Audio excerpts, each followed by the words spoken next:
Zuby, thanks so much for coming on the Disruptive Warrior. All good, man. Happy to be here. Cool. So can you give us just a quick bio about kind of what you're up to and how you came to be where you are?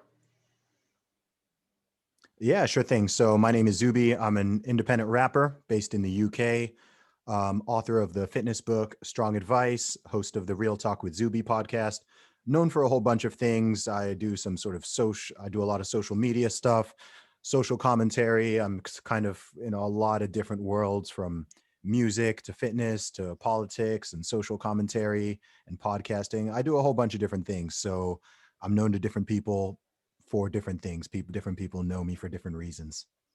Yeah, so Disruptive Warrior, we try to talk a lot about sports, biotech, and technology. And one of the cool things about your profile and how I wanted you to be a guest on the podcast is you're kind of at the confluence of a lot of really cool things that I've been drawn to crypto and what it brings together. One, you're an artist. Two, you're an entrepreneur. And crypto kind of leverages this technology in a really impactful way to allow creatives to monetize and to leverage their position in ways that previously were either more difficult or they just didn't have access to before. Can you speak to a bit on how you've kind of leveraged technology for your personal career?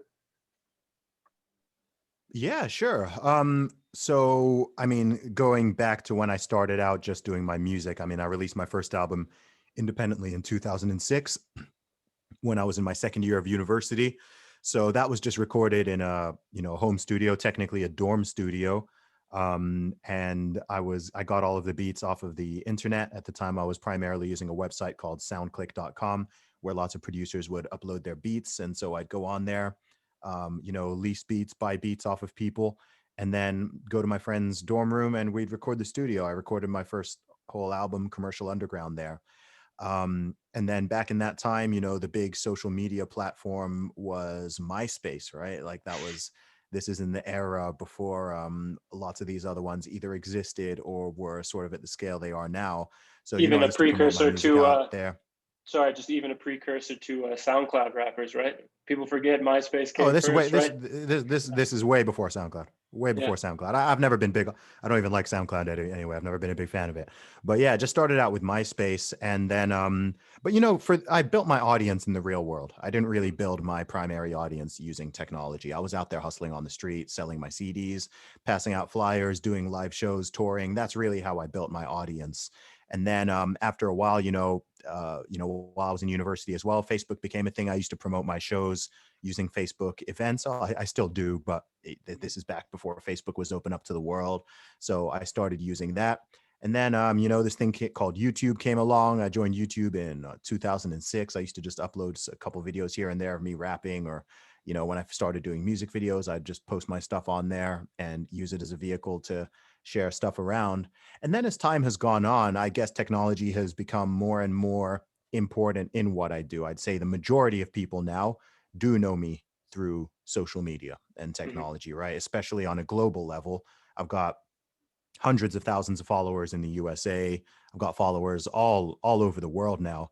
And that really, the catalyst for that was social media. Twitter, quite specifically, that's the one that really has probably sort of done the most good for my career in many different ways. But I've got millions of views on YouTube, million, I think almost 2 million people in total have, downloaded or listened to my about 2 million podcast downloads now in the past 2 years.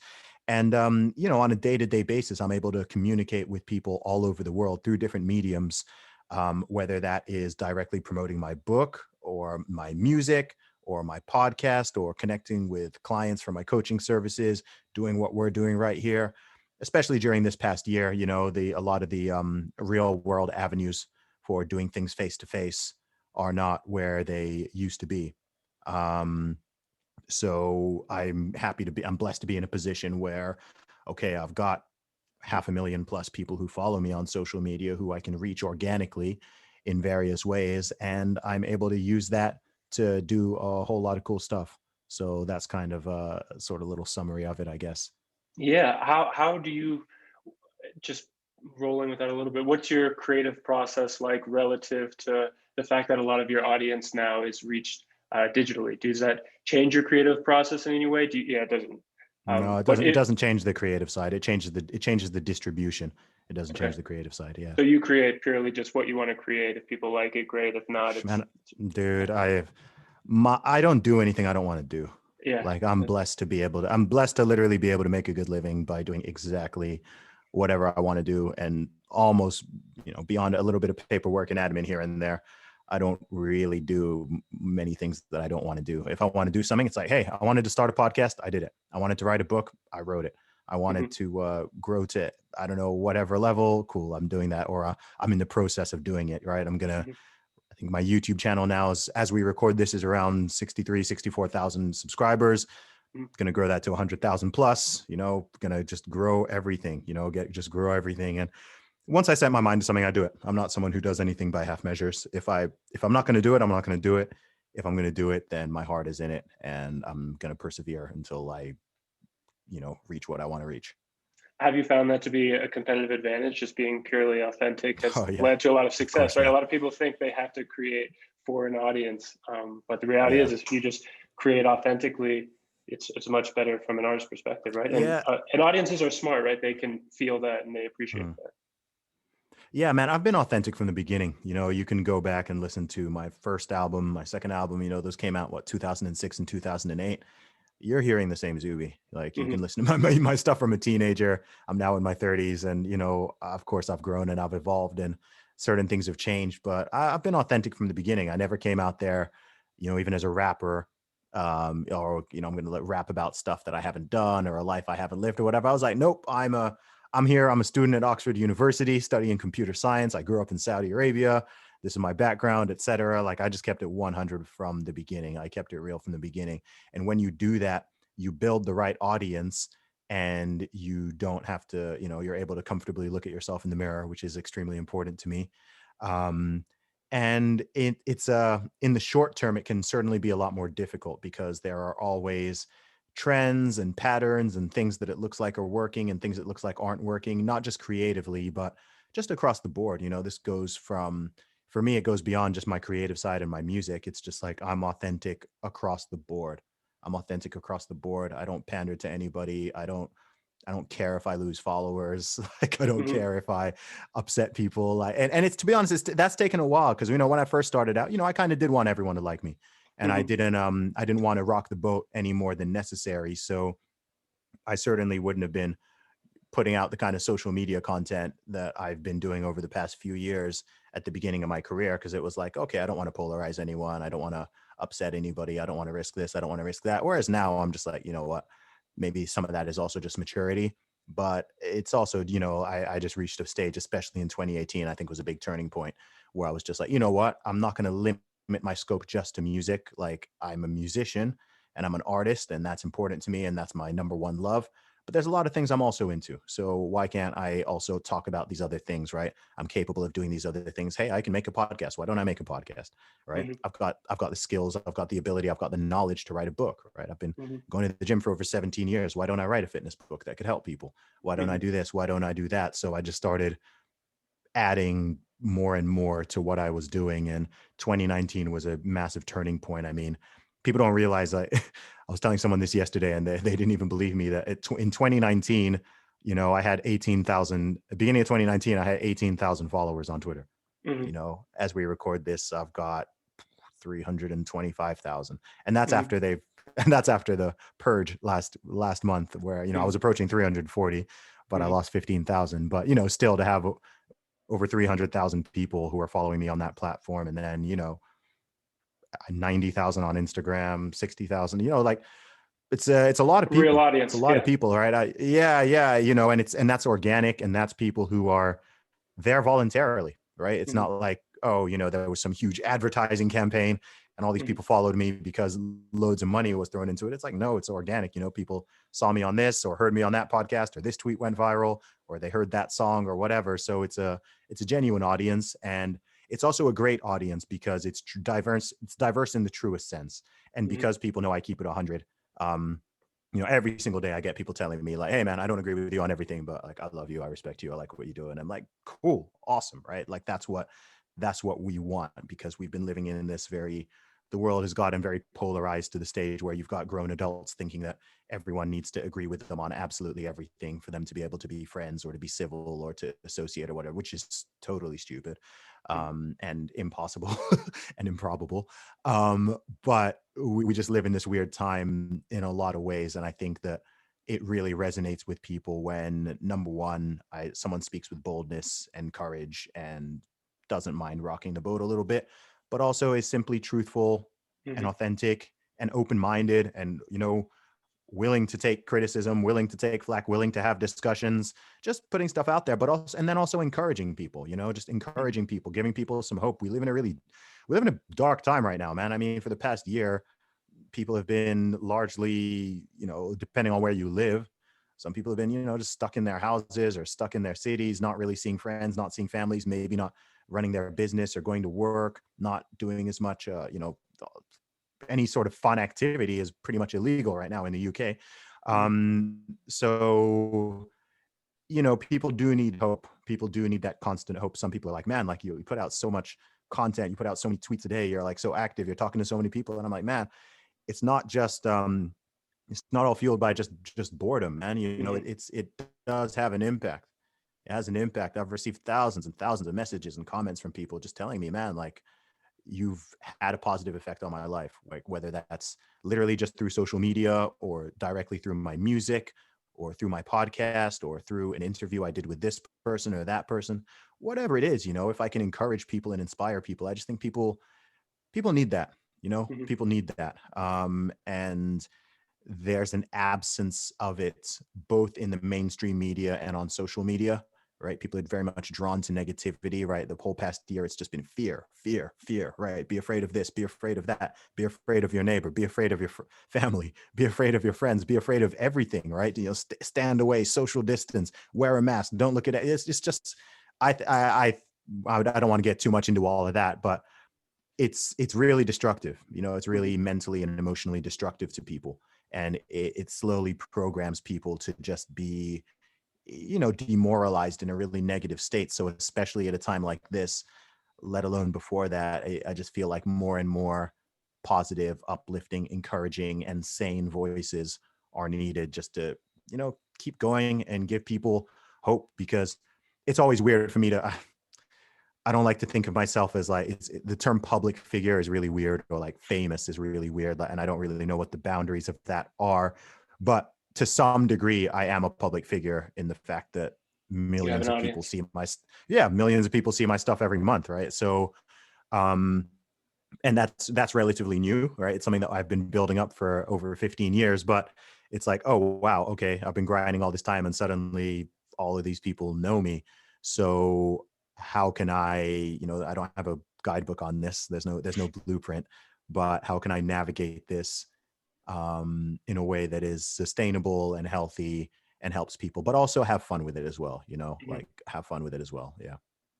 Yeah, you touch on so many things. I'm glad you ended with fun. It feels like if you're doing something and it's fun, that's really a good insight to this. There's something there that's going to be popular in the future. This is something worth pursuing, right? It seems Hmm. so trite, but it really is a good heuristic for yourself personally to pursue things you enjoy doing, right? It seems so basic. Yep. Also, you just said being truthful. That really feels like a competitive advantage for building an audience. So much of media is distorted and agenda based. And if you just tell the truth and reliably be a source that people can trust, people are going to come and follow your content. But I'm super curious. A lot of the social media gets a bad rep because it amplifies toxic messages, and fear drives clicks, negative emotion drives clicks, dunking on someone drives clicks. Do you have any insights onto why your particular content? Because, like you said, it's so uplifting, and I find majority of people who are happy in what they do, they don't really, they don't want to actively spend a lot of time just going out and spreading positive information, right? They just much rather be doing things they enjoy doing. They have a life, they enjoy their life. But like you said, it's so important now for people who are in a position where they're happy with their life and feel they can help others and spread positive, encouraging advice or messages. So my question would be, what are some of the insights that you think your messaging or some of the content you're putting out has resonated with others, particularly in a time that's been so difficult for so many? Yeah, sure. I think I believe that the truth is always the antidote. Mhm. right? Truth is always the antidote. Truth penetrates anything. And the problem, the biggest problem in society is people en masse not telling the truth, right? People just not being willing to say what is honest and what is real. This goes for a big criticism of the media, right? I mean, it's their job at these days, journalists, so called, they're not real, they're not truth tellers, right? We shouldn't have to be. It's a shame that we're here in 2021 and something can be in the media, whether you read it online or it's on TV or you hear it on the radio, and you have to take everything with a massive grain of salt, Mhm. which is a shame, right? It would be great to just have a really trustworthy news source. I mean, where you're based in the States, right? I'm in US. Okay. Mhm. What's the most fair and unbiased news source in the USA? I would say people I follow on Twitter. I don't really have a. I Uh, don't have uh, zero trust. I like New York Times. yeah, No. Yeah. this is what I mean, right? So, okay, I can tell you the biggest ones. You've got Mhm. CNN, you've got MSNBC, you've got Mhm. Fox News, you've got New York Times, and you got the online, but they all have their known bias, Mhm. right? I mean, if you think of what news is, there shouldn't be left-wing news and right-wing news. Like that Mhm. doesn't even really make sense. Like, why is Right. there liberal news and there's conservative? It's like news should just be news. Sure, you can have Mhm. opinion pieces which have Mhm. their own, ideological slant or opinion, but Mhm. when it comes to just pure news, it should be just, okay, this is the news, these are the facts, make with the facts what you wish. Whereas now it's like, okay, these are some of the facts, but this is what we want you to believe. So it just ends up becoming propaganda, right? Mhm. So over the past 4 years, I know Trump is out of office now, but you had literally had pro-Trump and anti-Trump media, right? Mhm. So this channel wants you to believe that Trump is evil and he's the second coming of Hitler and he's a fascist and he's running concentration camps and he's going to take away your liberties and he's going to kill people, all of this stuff, and he's racist and he's a white supremacist, he's all Mhm. right. And that's what they want you to believe. And then people watch that channel by the millions Mhm. and they end up believing it. And then you watch this one or you read this article and, like you come up with a totally different, perhaps even opposite perspective. Mhm. And this goes along with everything, right? Right now, we've got this whole pandemic situation, and the media's job is to keep people scared, right? It's to keep people afraid, right? Mhm. We want you to be scared. So we're only going to share the scary numbers. We're not going to give you any comparisons. We're going to hide the data that could give you some encouragement or some peace, right? And it's all just, it's just such a shame. So I think that given that, and also just the flood of information and the flood of nonsense and all the toxicity and negativity that is out there on social media, actually, that provides a beautiful opportunity for someone who is willing to do the opposite and simply Mhm. be themselves and tell the truth and actually share their opinions, right? I don't claim to be some unbiased news source. I'm not a news source. I'm not a Mhm. journalist. I'm a guy who's got opinions.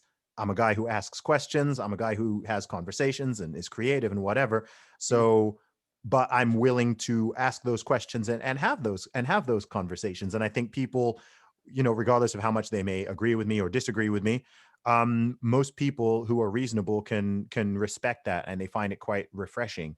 Mhm. And I genuinely care about people and I want people to do well. I want people to fulfill their own potential. Um, I want people to, it's why I'm so against all these lockdowns and measures that are coming in, because it's like, hey, like I just want people to I want people to be free. Like Mhm. I want people to be like free to pursue, life, liberty, pursuit of happiness, as you guys would say out there, right? Like just be able to live your life. If you got a business, like yeah, like open your barber shop. Like if you want to go to work, go to work. You want to see your friends and family, go see your friends and family, as we've done for the past, we've managed that fine my entire lifetime. And then suddenly, people have been shaken into so much fear by the Mhm. media and politicians that they think, oh no, we can't do this. So I think we've been building up to this for a while. Mhm. And I think it really maybe started to accelerate maybe 2014 or so. I think the world started to get extra weird.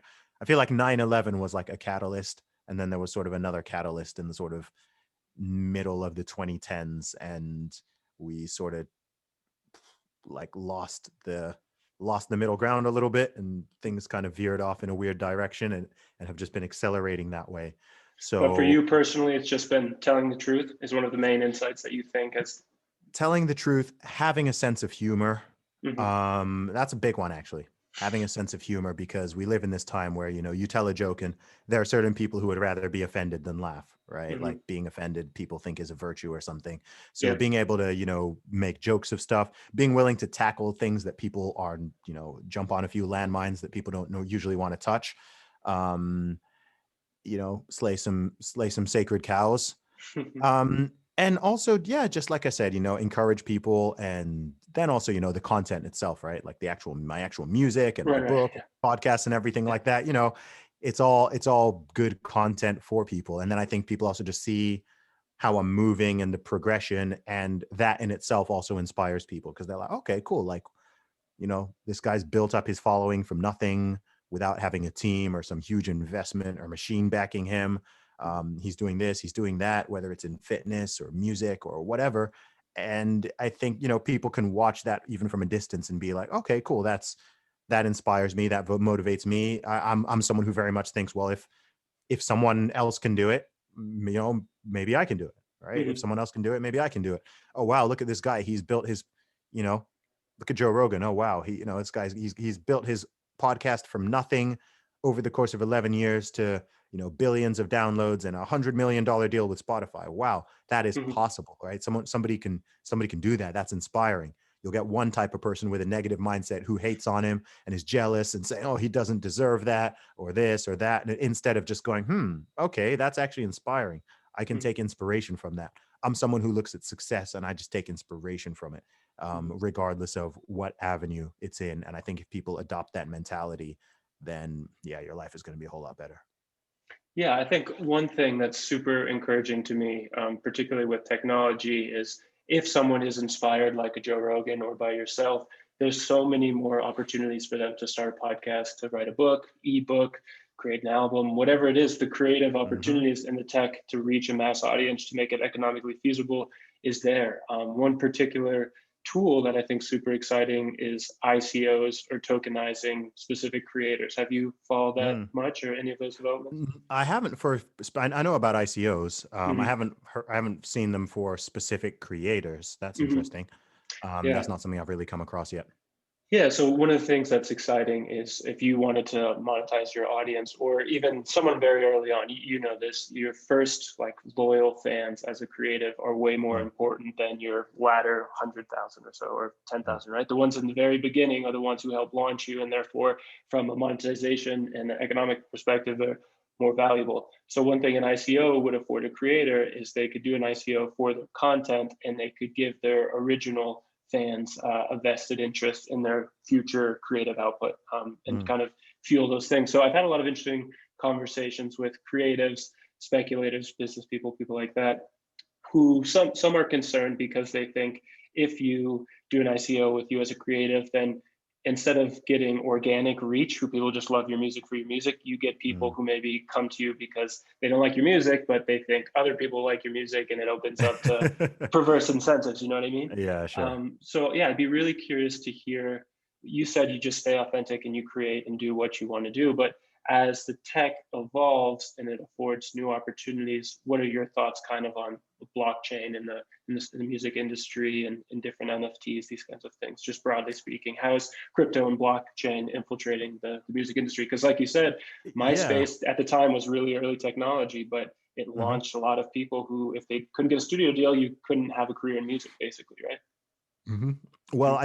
I think I might be the first one. Well, certainly, if not the first, one of the first musicians in the world to do a blockchain-based clothing line. Mm-hmm. Yeah. I did the Take the Power Back collection, just launched in December with the Bitcoin movement, where Mm-hmm. we released 125 caps, 125 T-shirts, and 50 hoodies as part of a collection. In fact, I see one up here.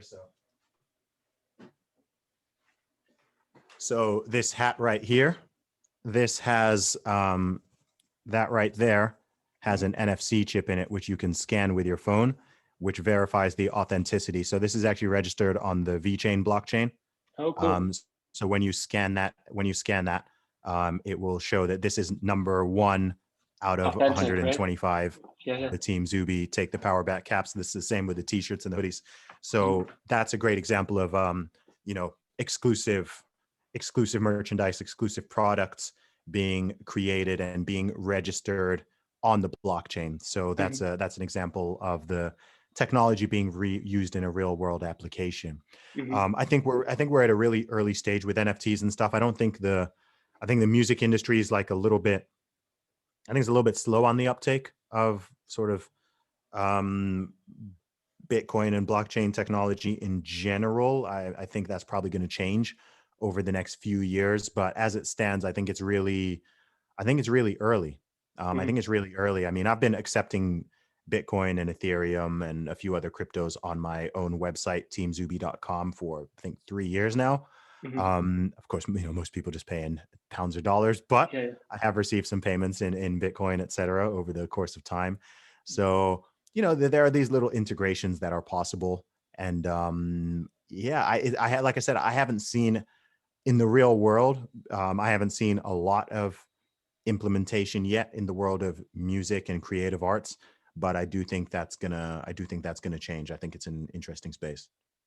Yeah, no, I think it's super exciting. I think you're right. It is early. I come from it from like a sporting background, being a professional soccer Okay. player, and it's same type of thing, right? There's just entrenched business models that there's not.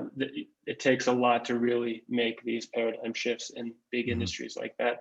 Um, but one area I'm really excited about in athletics is it would potentially allow athletes to have a verifiable documentation of their own video content, their own highlights, anything like that. It gives more power to creators, and your brand, it sounds like, take the power back to the people. It feels like people who really want to enact broad social change and have high impact, politics, it really feels like a dead end, particularly relative to technology, right? If you really want to help bring a large group of people up and help them rise, technology is it's a superior product, right? It gives them Sure. access to more people, it allows them to do what they want. So Yeah. from that standpoint, it just feels like a political solution is often so far behind a technological solution. And yeah, Hmm. that gives me a lot of excitement, particularly in blockchain and crypto. It's still super early, like you say, but things are trending in the right direction. And Hmm. you know this. It's a lot of frustrating times that we live in right now, but it's never been a better time for a creative or a disruptor or anybody who kind of straddles this multidisciplinarian attitude and has a skill set in a bunch of different ways. So all of Yeah. those things are super bullish, right, in the way things are moving. Has there been anything that you're particularly excited about relative to technology in general or blockchain and crypto outside of Man, your? I mean, look, I'm excited about Bitcoin in general. Like, I Yeah. mean, I've been in Bitcoin since 2017, and Mm. I think, I've done hundreds and hundreds of hours, if not thousands of hours into researching and learning about it, and investing. And I'm really excited about the future of Bitcoin specifically. I think there are other blockchain applications, but I think Bitcoin in particular is going to be a world changing technology and a generation changing investment. Hmm. I think that just like in my own lifetime, we've had a few of those. You had broadband internet, you had Hmm. email, we had social media, smartphones, all of these things. I've seen the world when they didn't exist, and I've seen the world when they do exist. And sure, they've caused a multitude of problems for certain people, but the tools are incredibly powerful. And like with most technology, if you can harness the tool and use the tool rather than having the tool use you, Hmm. then you're always going to be well placed. You're always going to be well placed. So, if you look at social media, people complain about it a lot. Every day I'm hearing Twitter is terrible, Twitter is toxic, Instagram is horrible, YouTube is terrible, da da da. And they all can be. Hmm. They all can be, right? If I give you a knife, you can use it to prepare food, you can use it to create art, you can use it to kill yourself, you can use it to kill somebody else, right? Like the knife is just the tool. A knife is not evil, a knife is And not good. a good metaphor for social media, right? It's just as Exa- sharp. Yeah. Hmm. exactly, right? So I could go on social media right now and I could post something horrible about somebody, or I could just go and attack people. I could even maybe send a little mob after them. I could use it to just like attack people and insult people and put people down and write nasty comments on all of that, right? And some people do that. That's all they do, and then they get it back. Or you can use it to create content and distribute content and make money and sell things and find people for your podcast and find other artists that you can collaborate with. On my new album, I've got a new album coming out in spring. I've got 10 other artists on there. I've got collaborations with 3 artists from the UK and 7 artists from the USA, right? Only 2 of them actually came into the studio. The rest of them were remote collaborations. I've got songs with people from Los Angeles, New York, et cetera, right? And this is tech. This is technology. This is the power of it. Every time you put out a podcast, put out a YouTube video, just put stuff out there. And, you know, they're always going to be creators and they're always going to be consumers. I think they're sort of creators, consumers, and destroyers, maybe. And agents.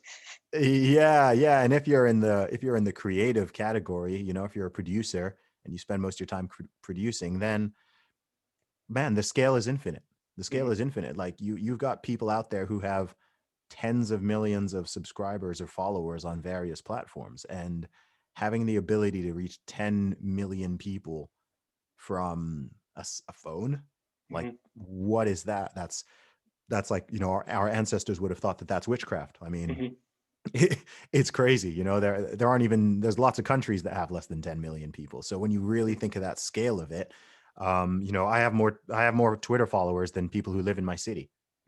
Right. And I don't even live in that small a city. And it's just like, wow, like that's powerful. So what message am I putting out to these people? All right. I'm not perfect at it. You know, I do get angry sometimes, and I do my rants. I think people like my rants anyway, but you know, sometimes I'll be like, okay, maybe I shouldn't have posted that. But generally over time, you learn how to use it. And I'd like to think, okay, at least like 95% of what I'm putting out there is kind of on message, and it's got some kind of purpose to it, and there's a reason and logic behind it, or it's providing some kind of value. So that's that's really how I look at it, man. Yeah, I've been super fortunate. I came to Twitter really late. I just couldn't see the value. So I really got into it really late. So I had used Instagram, basically all the other apps. I have bigger following on Instagram, so that's the main one I use. But when I got into Twitter, I was really conscious to only follow people who I wanted to have their thoughts in my mind all the time. So for me, Twitter's been incredible. It's been a source of just inspiration, really interesting people who I'd love to just listen to their thoughts. And that's what it is. So from that standpoint, I feel like if you're not on Twitter curating content that you want based on the type of life you want, you're really at a disadvantage. But what has been maybe a few rules you've adopted or followed to make sure that you're using social media for your benefit rather than it using you? That's a fantastic question. And it's difficult. It's difficult. And it gets harder the bigger you're following. Right? It gets harder the more people who follow you. So number one, I mean, it's changed as my account has grown. That's the truth. It's changed as my account has grown, you know? So now, I mean, I do not use my notification tab. Right. And I've had all my notifications off for about 6 or 7 years, but I don't even look at my notifications and my mentions anymore. Right. I used to love doing it. Yeah. But after, they're all maybe designed like a slot machine, right? It's perfect. Yeah. But maybe midway through last year. Dopamine. Yeah. Exactly. But maybe midway, I just on Twitter alone, I get 100,000 plus. I'd get 100,000 plus notifications a day. I'm not reading 100,000 notifications in a day. Like, are you crazy? I can't do that. I'll drive myself nuts, and I won't be able to do anything else. Like, that's a full-time job. So, yeah, I think, okay. In terms of specific things though, in terms of things that are kind of immutable and which I recommend to people, and which I certainly follow, is number one, don't say anything online that you wouldn't say in real life. Okay. Clearly a lot of people online do not follow this rule, but I don't post anything online that I would not happily say in the real world.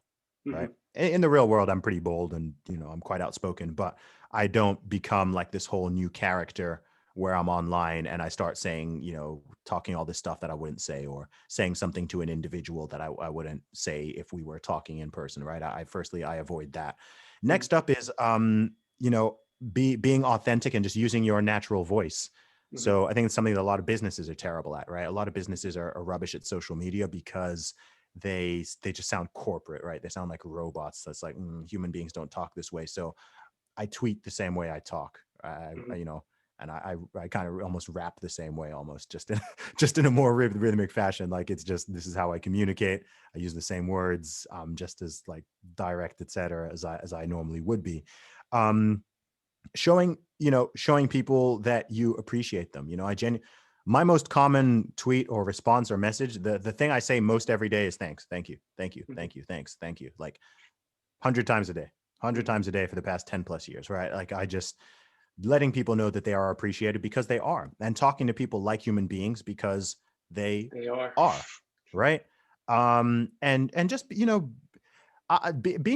decent and kind to people. I'm a decent and kind to people. If someone comes at me sideways, I won't hesitate to air them out from time to time, but I don't aggress on people. I don't talk about people even, right? I talk about ideas. Like even if I am talking about something that's a little bit more edgy, I never target an individual, right? I'll never just go after someone, right? I might go after an idea, and I might be like, here's why I think this idea is silly, or I think this idea is stupid, or I think this is a bad idea, but I won't target individuals, right? I won't just be like, okay, like this person is whatever. So those are a few. I also I take every Sunday off Twitter. Don't use it on Sundays, just to have a day to reset. I'll only use the other socials like very lightly. Maybe I'll do one Instagram post or something. So that helps as well, actually. And then also just being intentional with it. So trying to avoid those moments where I'm just sitting there for 10, 20, 30 minutes, just scrolling mindlessly, just scrolling. If I'm on the platform, I like to have some intention on it. Sure, once in a while, I'll just scroll and see what people are putting out there. But I like to have an intention like, okay, I'm going to try to grow my account, or I'm going to promote this thing, or I'm going to put this out there, or I'm going to do this promotion. I'm going to run this sale on my merchandise or on my book or whatever, or I'm going to promote this song. I try to be fairly intentional with it. And then on top of that, simple consistency, man, just showing up every day, doing the work, letting people know you're there, and just keep that going. It just compounds over time. Yeah, you're in a position to be honest and to speak your mind, as you say, without there are consequences, but not consequences you don't feel comfortable with. How do you see? It's not hard to imagine a situation where someone can speak their mind for real threats or real dangers, career, reputation, etc. How do you see the potential value of pseudonymous creators? Right, it's kind of like the Batman idea, where if you become something bigger than yourself, you have a bigger impact. Do you see that as a potential future for creators who are purely pseudonymous, kind of like the anonymous, right? The hackers. Yeah. You don't know who they are, and they have more power in that way, that they're just a set of ideas. Do you think that pulls away I from don't the like. authenticity? No. Yeah. Yeah, I do. I don't like it. Yeah. I'm not Just a fan. because it's Not a fan. they're hiding behind something. Not a They fan. don't I think it's lame, man. I think it's all rooted in fear. fear. Yeah. I don't think people should be rooted in fear, right? Fear is the most powerful human emotion, but however someone wants to cut it, if you're anonymous on social media, it's because of fear. Period. Period. People don't like the word fear because nobody wants to feel like a coward, but it is, right? If it's like, oh, I'm worried about my job, or I'm worried about that, like it's fear. It's all fear, and fear can be justified, but oftentimes it's not. Oftentimes it's not really. And I'm kind of like, look, if you want to be 100 and you actually want to stand up for something, then be yourself. Like all the best Twitter accounts use their real name, Right. and have their profile photo up, right? All the best Instagram accounts use their real name and have sure, there you might find one or two, maybe 1% to 2% of them do not, but way over 90% of influencers or top creators or whatever, just like just like in the world of music, right? You do have artists who are pseudonymous. Banksy. Yeah. Yes, there are a couple. There are a couple, but they're very few and far between. It's the exception rather than the rule. And if you're going that route, I would have that person really question, like, okay, what am I afraid of? And is this rational fear or reasonable fear? Because people make excuses. People make excuses for their own cowardice, and the things that people fear, the people who, courage is also the ability to, courage isn't even not having fear, right? Courage is being bold in the face of fear, right? So firefighters are not afraid of fire, right? People in the army are not afraid of bullets. Of course they're afraid of bullets, right? But despite that fear, they do it anyway, right? Despite that fear, they do it anyway. So people have this idea of like, oh, well, it's easy for you to say that because you work for yourself, or because X or Y. And it's like, dude, like some of you guys saying this have more money than I do. So, right? You have more, you you're further along in your career than I am, right? You're Mhm. whatever, but people just make these excuses, you know. It's like, oh, like, I don't know where people got this notion that, oh, Zuby has nothing to lose from. It's like, Yeah, on plenty what to lose. on what planet? On what Mhm. planet, you know? Like, I've taken so many risks in that sense. And Mhm. but to me, like, risk is like a fear of death. So I don't even consider myself all that brave or courageous. I'm just like, hey man, I'm not running into burning buildings. I'm not going to war. I'm not, you know, facing off wild animals in the jungle or something, right? I'm just Mhm. putting my content out there. And if some people don't like it, okay, like, okay, you know, it's just like, what's the threat here? What's the danger? So I think maybe people have been too coddled to think that, you know, getting a few mean tweets sent at them, or having a colleague at work question something they posted on social media is like the worst thing in the world. And it's like, no, no. So yeah, I'm constantly encouraging people to be a bit more bold and a bit more um forthright and all that, because I think the danger of not doing so is far more than what people realize. Yeah, especially over the long term, right? In the same way Exactly. that being consistent compounds over time, not being bold or courageous also limits you in the inverse way. And at the end of your It life, if does, you and don't take this, yeah, go ahead. it affects the world too. It affects other Yeah. people. Hmm. It affects other people. You know, it's not just individual. Like, it has ramifications on society.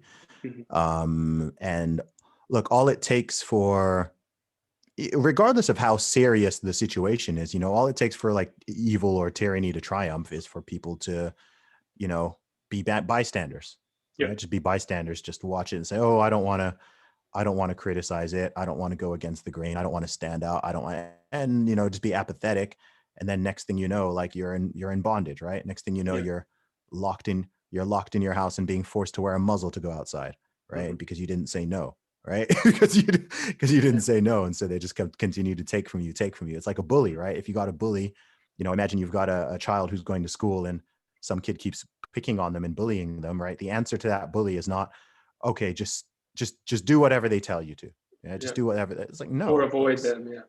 yeah, no, it's like, no, if they hit you, if they hit you, hit them back twice as hard, and they will Hmm. stop bullying you, Hmm. right? Maybe you get in a fight in the short term, it's not so much fun, but you know what? After that, that kid will leave you alone, right? Yeah. He'll leave you alone, No, and I think I'm with you so that, 100% in that yeah, way. And I yeah, think when you're bold and courageous, and you're publicly and open about it, that correlates to the kind of response that others see, and that yes, responds to the action in their life, right? They see this person's bold and courageous enough, I can do the same, and that really mhm, amplifies. But I guess maybe disagree a bit just with like a Bitcoin, right? I don't think Bitcoin is as powerful globally if we know one guy created it. And I can certainly mm, foresee that with creators, yeah, with the messaging that maybe globally is going to have ramifications, right? If you're speaking openly in China, messaging like even Jack Ma or somebody like that, there are huge mhm. benefits to being pseudonymous.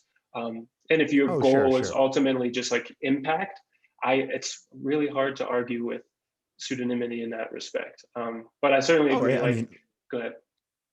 sorry, miss. Yeah. So, I mean, are you talking? I mean, if you're talking about like Satoshi Nakamoto creating Bitcoin or something, then Well, that's like even a that, whole like different it's hard to concept to say, me. like if you knew you were going to have your reach that you have now and Yeah. have the lifestyle, career, all the things that came with it, but you Hmm. could be anonymous and you just didn't have to deal with any backlash, would you honestly Hmm. say, no, I want to be associated with it? Absolutely. Of course, I wouldn't want to be anonymous. Never, Even if never. it's Well, going how? to have if it had consequences like What? with your What? children What? or What? you get What? married, What or consequences? Well, let's be specific. What consequences? just threats like, hey, I disagree with the specific idea that Zuby has. I'm going to attack his children because he's a public figure. You're just like you're a target for crazy people or anything in a Okay, way that then you, that person needs to be in prison. yeah, yeah, If but you want to harm the children of someone because you disagree with them, then you need to go to jail for a long time. yeah, that's true, Like, and that's not it's normal. Yeah, brave to say, but like if you want yeah, to mitigate risk, it's certainly less risky. You could say less brave, but obviously less yeah. risky But too. man, the world has risk, man. The world Mhm. has risk. Like, we So you can't would just say nerf the it's entire a world. fundamental delusion that you can create or strategize your way out of that risk in a meaningful way. Well, I don't want to. Bring it on. What this? Yeah. I'm not afraid of confrontation. If someone wants to bring confrontation, they can bring it. Like, Yeah. within reason. Like, No, like it's Yeah, just but the not how I live. world's It's not not my reasonable philosophy. though. That's the thing, I guess. I The understand the yeah, philosophy. I just think, yeah, no, I get you. I get you. It's not how I'm. It's like do you a have kids, for principle and a example, value or I'm super strong on. yeah, No, but I'm gonna have plenty. yeah. Well, And like when even like when I your do, family, and when right? I Like do, if I'm not gonna. And when I hold do, I'm back. not gonna. I wouldn't hold back. No, in fact, Yeah, I'd probably go harder. double down. Yeah, I'd probably go harder. Yeah, I'd probably yeah. go harder. I think that's probably from someone who's followed you along Twitter. That's maybe a message that really resonates. It's just the courage and the boldness, right? And the Yeah. confidence, things like that. Um, yeah, it's definitely a Those bold are things I want to strategy. pass Yeah, down to my future children. I want my future yeah, children to embody that. So, hmm I didn't get it from nowhere. right. And I would want my future children to see that. I wouldn't want them to see their dad like hiding behind an avatar and, not Yeah, hiding who yeah. he is because, look, like A I cow, don't sorry, fear. a coward No, go dies a ahead. thousand deaths, but a hero dies but one, right? Exactly, man. Yeah, Dude, I don't fear people, man. I fear God. That's it. I fear yeah, God. I don't fear any human being on this earth. Like, I don't fear people. I don't fear mobs on Twitter. I don't fear hmm people who disagree with me. I don't fear that. Like, if I'm not doing anything that's like wrong, right? hmm I fear going against like my own principles or values or morals. I fear doing things that I feel are like messed up in the world, which like if I'm doing something wrong, hmm then okay, maybe I should be fearful, right? If yeah, I'm doing something wrong or I'm doing something highly illegal or I'm doing then okay, then I should be afraid, right? Like, right. criminals wear masks, right? Yeah, exactly. It's No, I criminals who think want, right? Criminals conceal their identities. Like I'm not doing anything wrong, so I'm like I don't mind you knowing who Zuby is because I'm not doing anything that's wrong. I'm doing good in right. the world.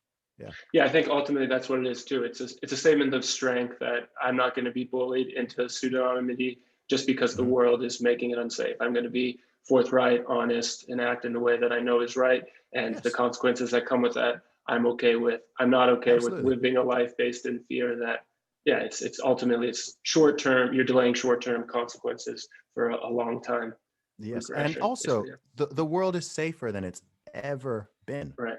Mhm. Right. So when people what are people worried about now? Oh, I'm worried about being canceled. I'm like, dude, man up. Your Yeah, ancestors were worried were your ancestors were worried about being eaten by I don't know, being or they were being going to eaten by war, right? Yeah, yeah, or going to war and getting murdered, yeah, getting murked in war at the age of 23, or dying of famine, or getting ravaged by disease. Like, what are we even talking about, right? yeah. Like the I have a theory for repercussions are that's so why social minor. media is so caustic and so aggressive is people really just don't Yeah, have any volatility or real danger, so they have to invent shit basically, right? exactly. Yeah, Exactly. And the same thing can happen with fear. The same thing can happen right. with fear or anxiety. And I think that's what happened. I call it catastrophizing, right? hmm Catastrophizing. So like making out, you have some people act like, oh my gosh, someone said an offensive word or told an offensive joke and people respond, people respond as if they got shot, hmm and it's just like, wait, like nobody was actually was anyone physically harmed here? Did I miss Right. something? It's Yeah. like, no, okay. So can we all just chill a little and can we all just get stronger? Because instead of trying to nerf the world, it's better to make people stronger. All right, it's Right. better to you don't want to take super unnecessary life-threatening risks, of course not, hmm but you can't. The world does have danger, right? There's hmm danger every day. Every time you drive a car, that's dangerous, man. Every hmm time you cross the road, that's dangerous. Every time you do this, every time, the world has its dangers. Everything has a risk. Like, on any given day, you do a number of things which have some minor probability that they could kill you in theory, right? hmm But if you go around thinking like that and catastrophizing and thinking that something with a 0.0000001% chance of happening is like a 50% chance of happening, then you'll behave in a way that is not conducive to living your life or, certainly not enjoying your life. And yeah, I think that's a little part of my philosophy as well. No, I You think just yeah, gotta. the solution to a dangerous world is not to avoid it; it's to make yourself more capable and more able to deal with danger, right? I guess for some reason I Exactly. get tripped up when I think about people who are more vulnerable and like a urge to protect them. But I think it's the same thing. It's like a fear based, and it's also an infantilizing of them that they're not capable of protecting themselves, right? I think that's Yeah. that fear that kind of creeps in and maybe makes you think you're doing something noble when in reality you're probably having very negative long-term effects. And it's not your responsibility to take care of other people, right? That's No, not your I job. mean, children, sure, you know, Yeah. babies and children, like, but we don't want to be treating adults as if they're babies and children. You know, Mhm. that's not Long-term healthy, and solution. it's not good for Yeah. them either. Right. Yeah, yeah, Yeah. Yeah. Well, hey man, I'm certainly mindful of your time. We had a great conversation, but anything you yeah, want to man. discuss before you take off, or anywhere you want to point our audience to see what you're up to? Yeah, sure. So anyone listening, you can follow me on social media. I'm at Zuby Music, Zuby Music on all social media, Twitter, Instagram, Facebook, YouTube, and you can also find my music and podcast everywhere. Just search for Zuby on your favorite platform, Zuby, and you will find me. Awesome. And cool, maybe just to get one cincher, is it maybe a heuristic that you found super useful just to kind of see areas where you've been fearful? And if you are acting in fear, do the reverse or the inverse of that? Is that a heuristic or something that you found a lot of success is just an easy way in to solve complex problems? Just Yeah, combat fear I wherever think it so. affects you. Yeah. Yeah. Yeah, I think, you know, you can use fear to your advantage because fear tells you what is outside of your comfort zone. Mhm. Right? So everything you've ever learned in this world, every skill you've ever gained, anytime you've gotten stronger, gotten smarter, it was by venturing a little bit outside of your comfort zone, right? If you Mhm. stay in your comfort zone, you can't get stronger, you No can't get growth. smarter. You no, there's no growth in the comfort zone, right? It's almost a cliche, but it's true. So if you feel fear or anxiety, and it's not a sort of life-threatening fear, right? I'm not Mhm. saying, oh my gosh, there's like a tiger over there, run at the tiger and give it and pet it. No, right? But if it's a fear or an anxiety, you know, the pit in your stomach, ooh, you're gonna speak to a group of people, or you're about to do a podcast, or you're about to, I don't know, you're trying to learn a new language, or you're in a foreign country and trying to speak a different language, right? That's not fear. That's, you know, life-threatening fear.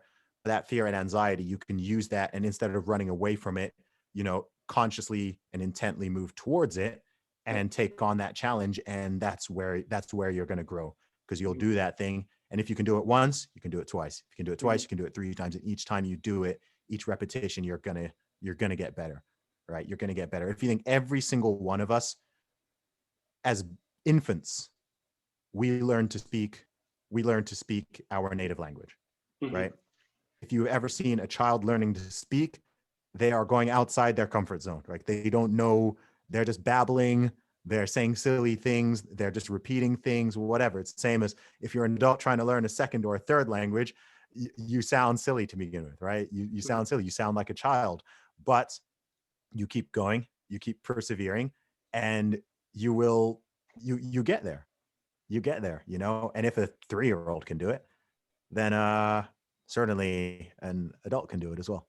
Definitely. Yeah, I've definitely found that in my own life. And what's nice about it is it can get addicting and it can become a habit very quickly where you just lean into Yes. anything that scares you and you get addicted to growth, right? So if you're going to get Hmm. addicted to anything, self-improvement or growing is a pretty good thing to be addicted to. Yeah, most Yeah. So on definitely. that Most note, definitely. man, it was a pleasure. Thanks so much for coming on. I really appreciated it. Nice one, Andrew. I appreciate it, man. Awesome. Take care. Bye.